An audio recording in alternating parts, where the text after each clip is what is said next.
کله چې خدای پاک انسان پیدا کنه لومړی کار یې څه و؟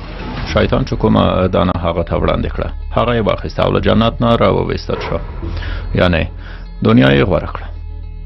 د دنیا غوره کول څه معنی؟ د مرګ او مړینې ټاکنه. د هغې دانې ټاکل په اصل کې د شیطان د جرأت ښودل نه ول، د ډار د ټاکلو په معنا وه.